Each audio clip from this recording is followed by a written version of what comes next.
Hello guys, मैं हूँ रमेशी Meena, nursing officer, और आप देख रहे हो मेडिकल टेक्नोलॉजी। तो आज का हमारा टॉपिक है कि जो प्रेगनेंसी में एनीमिया हो जाता है, ब्लड के अंदर HB की जो कमी हो जाती है, वो किस कारण से होती है, या इसके क्या क्या साइन एंड सिम्टम होते हैं, मतलब चिन्ह और लक्षण क्या होते हैं, और इससे क्या इफेक्ट होते हैं इसकी प्रेगनेंसी में बेबी पे या जो मदर पर, और इसका क्या ट्रीटमेंट है, और एनीमिया कितने प्रकार का होता है। इन सब के बारे में हम अच्छी तरह डिटेल से समझेंगे। मेरे वीडियो को आप बिना स्किप किए हुए पूरा देखेंगे तो आप एनीमिया की क्या क्या प्रॉब्लम है या क्यों होता है, ये सारी डिटेल आप अच्छी तरह से जान पाओगे। तो चलो हम वीडियो स्टार्ट करते हैं। एनीमिया मतलब जो कम उम्र की लेडी जो और जो प्रेग्नेंट लेडी होती है, उनमें ज़्यादा उन महिलाओं में ज़्यादा होती है ये प्रेगनेंसी में। और इसकी मतलब कब जांच होती है, कैसे पता लगता है कि महिला में ब्लड की कमी, ब्लड के अंदर HB की, हीमोग्लोबिन की मात्रा कम है। तो जब प्रथम वेट करती है प्रेग्नेंट लेडी, डॉक्टर के पास जाती है प्रथम बार, तो उस टाइम पर ही उसका हीमोग्लोबिन किया जाता है। तो अगर हीमोग्लोबिन 12 ग्राम पर DL से कम होता है तो उसको उसी टाइम से आयरन की टेबलेट देने की सलाह दी जाती है। परंतु ये 3 महीने की प्रेगनेंसी तक देना रिस्की माना जाता है, इसलिए उस टाइम पर प्लेन फोलिक एसिड की टेबलेट दी जाती है। और महिला को अच्छी डाइट जिसमें आयरन की मात्रा हो, फोलिक एसिड की मात्रा हो, विटामिन्स, प्रोटीन्स वगैरह हो, ये लेने की सलाह दी जाती है। तो प्रथम जांच के टाइम पर से ही इसका निदान होना जरूरी है कि महिला कहीं पहले से ही एनीमिक तो नहीं है, इसलिए उसका उसी टाइम पर HB टेस्ट करवाया जाता है। जब महिला का टेस्ट किया जाता है तो महिला का HB अगर 11 ग्राम पर DL से कम होता है तो उसको एनीमिक मान लिया जाता है। उस टाइम पर केवल प्लेन फोलिक एसिड 5 mg वाली पर डे के हिसाब से दी जाती है 3 महीने तक। और अच्छी डाइट्स जिसमें प्रोटीन, विटामिन्स वगैरह और अन्य मिनरल वगैरह हो, ऐसी डाइट लेने की एडवाइस दी जाती है। तो अब हम इसके समझ लेते हैं कि इसके साइन एंड सिम्टम क्या है, हमको कैसे पता लगता है कि महिला एनीमिक हो सकती है। तो इसमें सबसे पहला साइन एंड सिम्टम आता है कि महिला में हमेशा थकान रहती है, उसमें किसी भी काम करने की, घर के काम करने की शक्ति नहीं रहती, वो हमेशा थकान महसूस करती है। और दूसरा साइन एंड सिम्टम है कि वो उसको चक्कर आते रहते हैं, और महिला में पेलोर हो जाता है, जो श्लेष्मिक झिल्लियाँ होती है वो सफ़ेद दिखाई देने लग जाती है, और महिला को भूख कम लगती है, और महिला में ब्रीथलेसनेस की प्रॉब्लम रहती है, मतलब सांस फूलती रहती है महिला की, हमेशा सांस लेने में प्रॉब्लम रहती है। अब हम समझ लेते हैं कि एनीमिया के कोज क्या क्या है, मतलब ये एनीमिया होने के क्या क्या कारण हैं।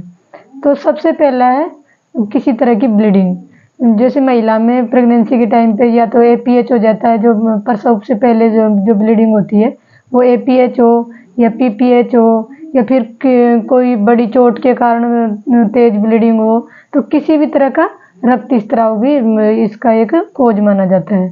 और सेकंड कोज होता है कि जो महिला की डाइट है वो उसमें आहार, संतुलित आहार नहीं लिया जाता है, जिसमें प्रोटीन वगैरह, विटामिन B कॉम्प्लेक्स, ये इनकी कमी होती है, ऐसा भोजन लिया जाता है। तो इसके कारण भी मतलब जो एनीमिया होने के चांस रहते हैं।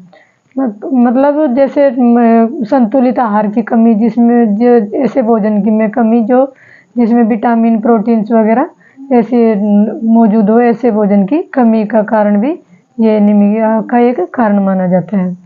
और सेकंड है शिशु के द्वारा, मतलब उस टाइम पर जो शिशु को आवश्यकता होती है उसके लिए, और भविष्य में भी ज़रूरत पड़ती है उसके लिए भी, वो माँ से ब्लड का मतलब संचरण कर लेता है, इस कारण से भी मदर में एनीमिया होने की संभावना रहती है। और फोलिक एसिड की कमी भी इसका एक कारण माना जाता है।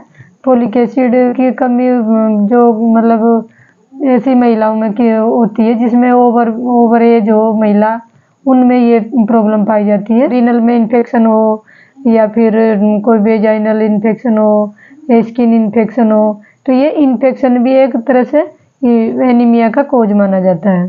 हुक वर्म का इन्फेक्शन भी एक इसका कारण माना जाता है।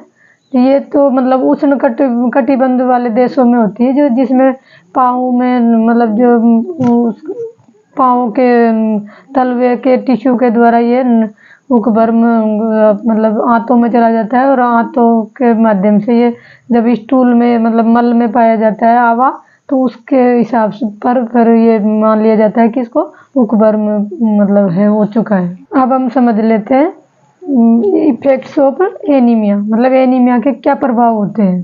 तो इससे मतलब महिला की मोरबिडिटी रेट बढ़ जाती है, और महिलाओं में मातृ मृत्यु दर रेट बढ़ जाती है, और थ्रोम्बोसिस हो जाता है, जिसमें महिलाओं की जो वेन होती है उसमें या तो गिठाने पैदा हो जाती है, या फिर वो वेन होती है वो चिपक जाती है।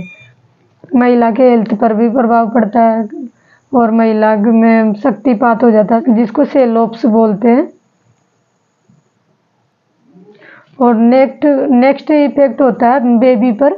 तो अगर महिला एनीमिक है तो प्लेसेंटा के द्वारा O2 बेबी के ब्लड में भी कम पहुंचेगी, इसलिए बेबी का भी डेवलप सही नहीं हो पाता है।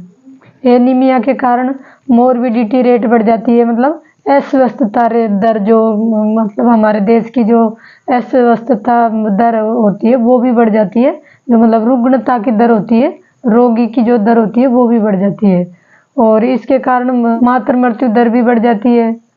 अब हम समझते हैं ट्रीटमेंट ऑफ एनीमिया, मतलब एनीमिया का ट्रीटमेंट उपचार क्या है। तो वैसे तो कई डॉक्टरों का स्त्री रोग जो विशेषज्ञ होते हैं वो तो ये मानते हैं कि गर्भावस्था के प्रारंभ से लेकर अंत तक आयरन देना चाहिए, और कुछ डॉक्टर्स होते हैं जो महिला का HB 12.6 ग्राम से नीचे हो तो ये आयरन की टेबलेट स्टार्ट करते हैं, और वो जब तक आयरन की टेबलेट देते हैं जब तक ब्लड में HB का लेवल वापस 12.6 से ऊपर ना हो जाए, और कई डॉक्टर कंटिन्यू देते हैं।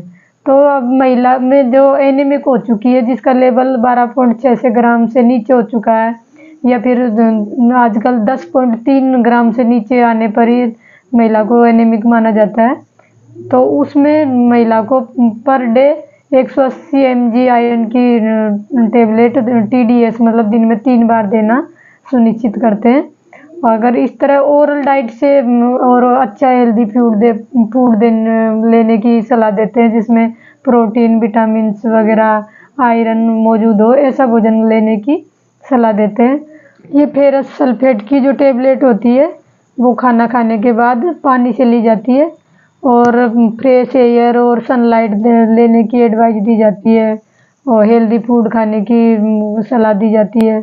अगर इस तरह से माइल्ड जो एनीमिया होता है वो तो पूरी तरह ठीक हो जाता है।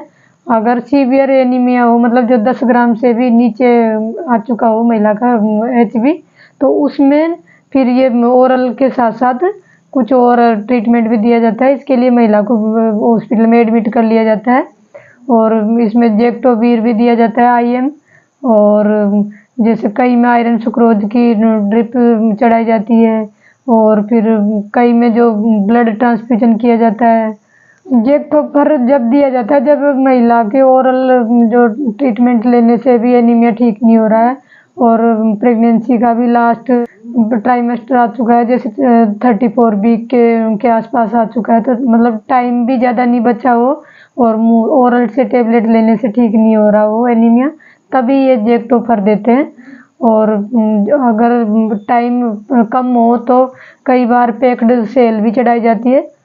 आपको मेरे हिसाब से ये पूरी तरह से समझ में आ गया होगा कि एनीमिया क्यों होता है, और ये कैसे इससे को बचाया जा सकता है। अगर आपको फिर भी किसी तरह का डाउट हो तो आप कमेंट करें मुझे, मैं आपके कमेंट का जवाब ज़रूर दूंगी। और वीडियो देखने के लिए थैंक्स आपको।